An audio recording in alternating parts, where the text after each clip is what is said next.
ही है। अगला है हमारे पास SN2 रिएक्शन। SN2 का मतलब क्या होता है? That is nucleophilic substitution reaction.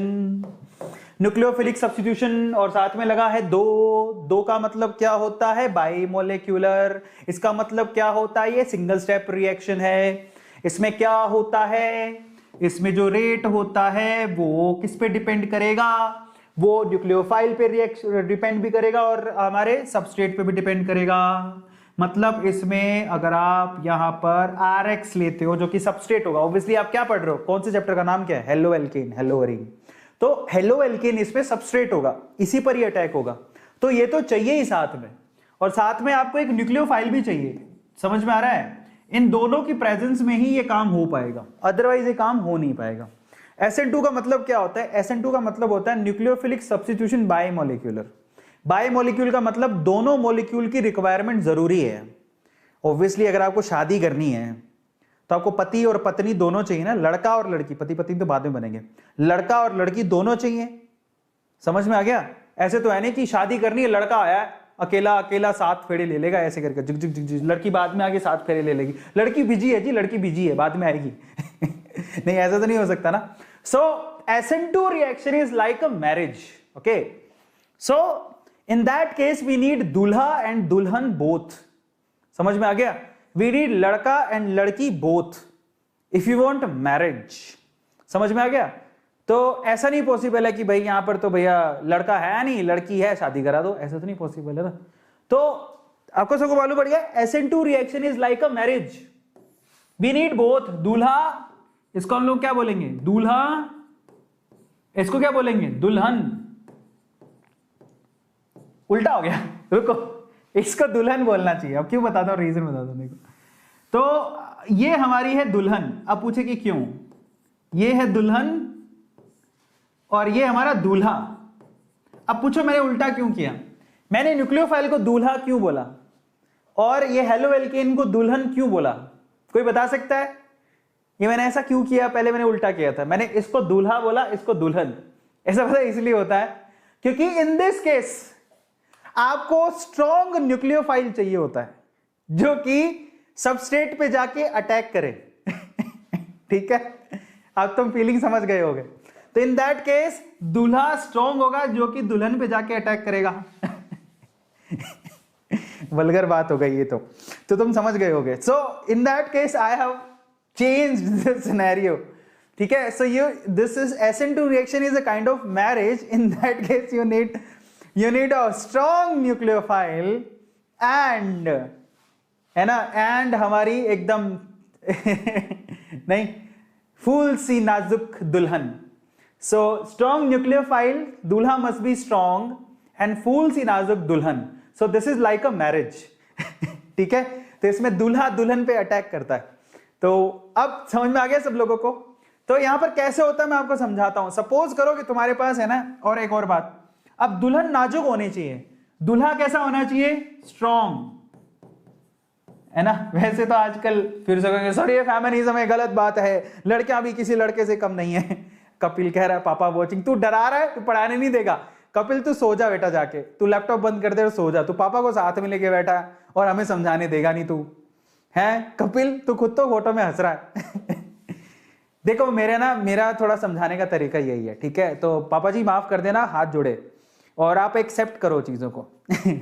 ठीक है, so it is like that. Chemistry is all about concept जो बच्चों को इजी वे से समझाए जा सकें, और बायो के बच्चे तो वैसे इंटेलिजेंट होते हैं। तो पापा श्री माफ कर देना अगर कहीं गलती हो गई तो, ठीक है? I don't want to be like that, but the example is like that. So this is dulha must be strong and this is dulhan must be नाजुक। ओके, इससे बड़ी चीजें याद हो जाती हैं कि न्यूक्लियोफाइल यहां पे स्ट्रॉन्ग होना चाहिए। समझ में आ गया? और आपका सबस्ट्रेट नाजुक होना चाहिए। अब इसका मतलब क्या हो गया?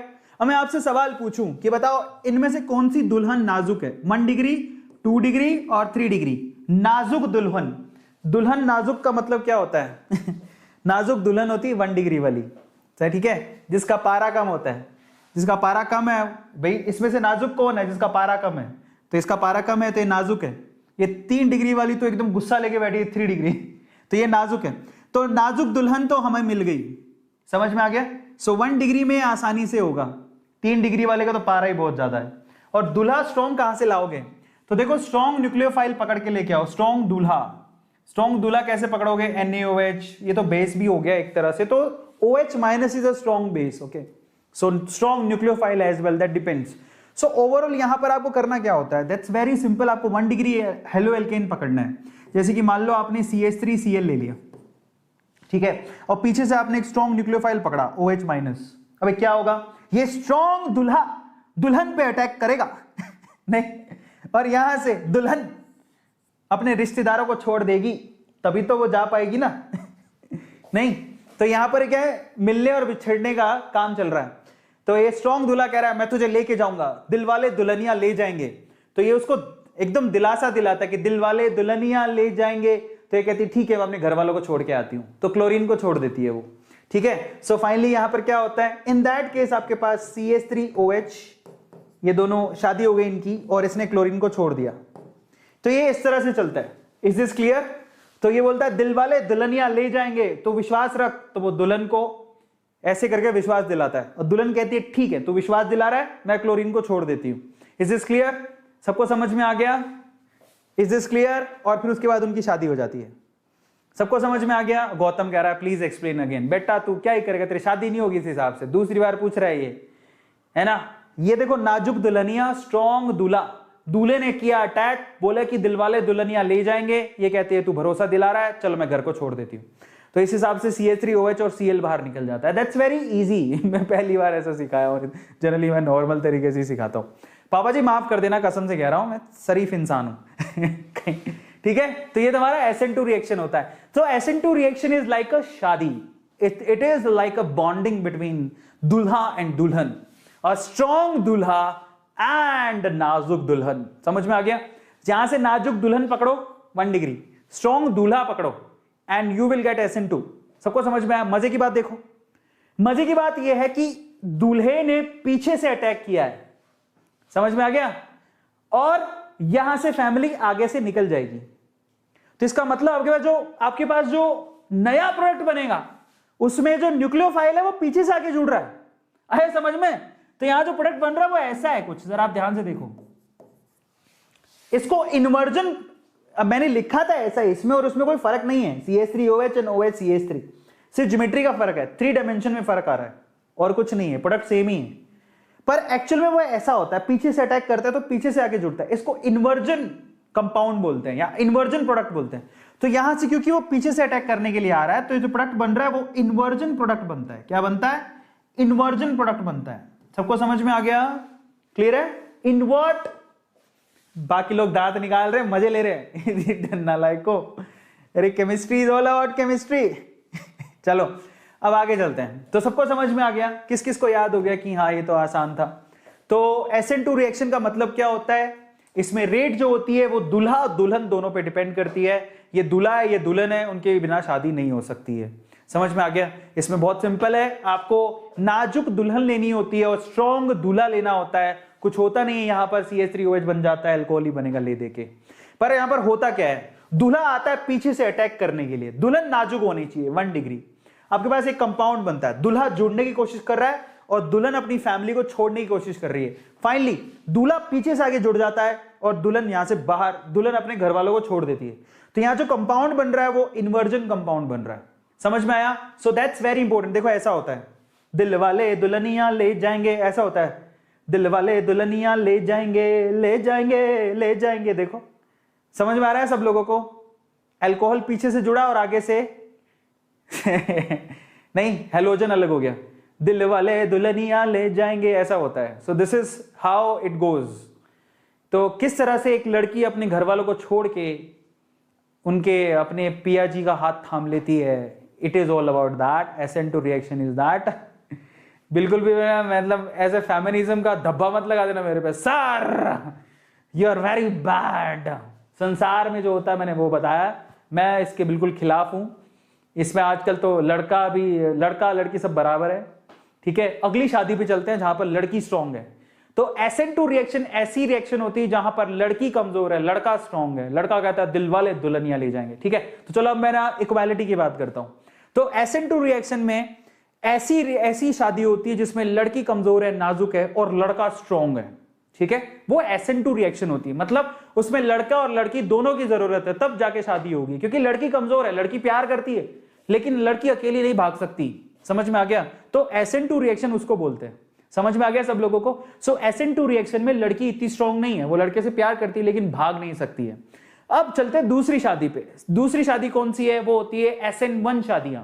लेकिन उससे पहले थोड़ी सी SN2 रिएक्शन किस किस को फेवर करता है उसको चेक कर लेते हैं। देखो, सबसे पहले यहां पर लड़का स्ट्रॉन्ग होना चाहिए, न्यूक्लियोफाइल स्ट्रॉन्ग होना चाहिए, KOH NaOH CN-I- strong nucleophile है। दूसरा यहां पर गुड लीविंग ग्रुप, आयोडीन सबसे अच्छा लीविंग ग्रुप है, तो ये रिएक्शन जो है I- में सबसे तेज होगी, फिर Br- में, Cl- और F- में। लीविंग ग्रुप मतलब कौन सी फैमिली है जो आसानी से कहती है कोई बात नहीं बेटा, जा अंजलि जा जी ले अपनी जिंदगी, तो उस केस में आयोडीन सबसे बड़ा और बूढ़ा है, तो ये सबसे आसानी से जाता है। तो सबसे फास्ट रिएक्शन आयोडीन में, फिर ब्रोमीन में, फिर क्लोरीन में, फिर फ्लोरीन में, ठीक है। तो अमरीश पुरी सबसे अच्छा यहां पर आयोडीन है, वो कहता है जा अंजलि जा जी ले अपनी जिंदगी। और उसके बाद क्या है, यहां पर लेस स्टेरिक हिंड्रेंस चाहिए, नाजुक दुल्हन चाहिए। इन दैट केस मिथाइल में सबसे आसानी से होगा, फिर 1 डिग्री में, फिर 2 डिग्री में, 3 डिग्री में। तो ये 1 डिग्री में बड़े आसानी से होता है, 3 डिग्री में तो ये होता ही नहीं है, ऐसे समझ लो 3 डिग्री डिस्कार्ड कर दो, होता ही नहीं है। सबको समझ में आ गया? और चौथा, ये पोलर एप्रोटिक सॉल्वेंट में होता है, इसमें जो सॉल्वेंट है उसके पास प्रोटॉन नहीं होता, एप्रोटिक होता है, मतलब H+ देने को नहीं होगा, जैसे कि एसीटोन, DMSO, DMF, ये ऐसे पोलर सॉल्वेंट है जो कि एप्रोटिक है। एप्रोटिक का मतलब इसमें ऑक्सीजन के पास हाइड्रोजन नहीं है, प्रोटॉन नहीं है देने को, H+ नहीं है, पोलर एप्रोटिक में आसानी से होता है। तो अगर आपको एसीटोन, DMFO, DMS दिख जाए तो इसका मतलब ये वो है जो कि SN2 रिएक्शन दिखाएंगे, साफ पता लग जाता है इससे। अब हम चलेंगे किसकी तरफ, इंपॉर्टेंट SN2 रिएक्शंस को गौर से देखते हैं। तो SN2 रिएक्शन अगली शादी पे चलेंगे, वो SN1 रिएक्शन होगी, वहां पर दुल्हन स्ट्रांग होगी, ठीक है, तो मैं दिखाऊंगा थोड़ी देर में। अब हम चलते हैं SN2 reaction, important SN2 reactions की तरफ। तो इंपॉर्टेंट SN2 रिएक्शन की तरफ सबसे पहली रिएक्शन है KCN। अगर आपने यहां पर ये KCN से जब आप रिएक्शन कराते हो ना 1 डिग्री हेलोजन की, हेलो एल्कीन की, तो यहां पर आपके पास मिथाइल साइनाइड बनता है, कुछ है नहीं इसमें, अगर आप ध्यान से देखोगे तो इन दैट केस वैसे सीधे प्रोडक्ट नहीं लिखा आना चाहिए, ये K+ और CN-, तो CN- एक न्यूक्लियोफाइल है, समझ में आया? ये पीछे से अटैक करता है और यहां से ब्रोमीन बाहर निकल जाता है, तो यहां पर क्या बन गया, CH3CN, मिथाइल साइनाइड बना। अगली रिएक्शन कौन सी है, जब आप AgCN, देखो दोनों में फर्क है। नेक्स्ट जो केमिकल रिएक्शन है वो किसके साथ हो रही है, अभी पहले KCN के साथ हो रही थी, अब AgCN के साथ, दोनों में फर्क क्या है? देखो KCN में K+ है और CN- है, ये एक ऐसा कंपाउंड है जिसमें कैटायन और एनायन है, ठीक है, इलेक्ट्रोस्टैटिक फोर्स ऑफ अट्रैक्शन है। बट AgCN ऐसा कंपाउंड नहीं है, AgCN में कोवलेंट, ये कोवलेंट कंपाउंड है, यहां पर एक कोवलेंट बॉन्ड बना हुआ है सिल्वर और कार्बन के बीच में, तो इन दैट केस नाइट्रोजन फ्री होता है, तो यहां से नाइट्रोजन अटैक करता है इलेक्ट्रॉन देने के लिए। न्यूक्लियोफाइल का काम क्या होता है, इलेक्ट्रॉन देना, तो यहां से ब्रोमीन बाहर निकलता है, तो NC वाला कंपाउंड बनेगा। देखो NC, ऊपर क्या है CN, यहां पर क्या है NC, क्यों हुआ, कारण बता दिया मैंने, यहां पर कार्बन फ्री ही नहीं है तो इसलिए नाइट्रोजन अटैक करता है, तो मिथाइल आइसोसाइनाइड बनता है यहां से। अगला जो रिएक्शन है वो है CH3ONA, ये रिएक्शन विलियमसन सिंथेसिस कहलाता है, जो कि बहुत सिंपल है। अगर आप ध्यान से देखेंगे तो यहां पर क्या हो रहा है, कुछ नहीं, CH3O-, यही है न्यूक्लियोफाइल जो अटैक करेगा और ब्रोमीन यहां से बाहर निकल जाएगा। तो अगर ये अटैक करके जुड़ता है तो ईथर बनेगा, इसी को क्या बोलते हैं, Williamson synthesis. Williamson synthesis SN2 reaction होती है, आपको पता होना चाहिए, समझ में आया? अगली रिएक्शन आपके पास KNO2, जिसको हम लोग क्या बोलते हैं, जरा आप ध्यान से चेक करना यहां से बनेगा क्या। KNO2 को स्ट्रक्चर देखोगे तो इस पे K+ और ONO-, और बेसिकली इस ऑक्सीजन पे नेगेटिव है, आया समझ में? तो ये ऑक्सीजन अटैक करती है, ब्रोमीन बाहर निकलता है, तो ऑक्सीजन वाला पोर्शन जुड़ेगा, देखो ONO दिखाई दे रहा है, तो मिथाइल नाइट्राइट बनेगा, इसको नाइट्राइट कहते हैं, मिथाइल नाइट्राइट, सबको समझ में आया? लेकिन अगर यही रिएक्शन में कराता AgNO2 के साथ में, तो इन दैट केस क्या होगा, यहां पर क्या सीन है, यहां पर सिल्वर एक्चुअली ऑक्सीजन से बॉन्ड बना रहा है, इसका मतलब ऑक्सीजन फ्री नहीं है, समझ में आया? और साथ में नाइट्रोजन है, डबल बॉन्ड ऑक्सीजन है, तो ये नाइट्रोजन के पास इलेक्ट्रॉन होते हैं, ये अटैक करता है बाहर निकलता है, तो यहां से अब नाइट्रोजन जुड़ रहा है, देखो इसको बोलते हैं नाइट्रोमीथेन। तो जब नाइट्रोजन बॉन्ड बना रहा है तो नाइट्रोमीथेन बनेगा, पर जब ऑक्सीजन बॉन्ड बना रहा है तो इसको नाइट्राइड कहते हैं, नाइट्राइट कहते हैं, याद रहेगा? तो दोनों में फर्क है। तो KNO2 के केस में ऑक्सीजन बॉन्ड बनाता है, और AgNO2 के केस में नाइट्रोजन बॉन्ड बना दिए, जो कि बच्चों को पता नहीं होता, ऐसा होता है, ठीक है।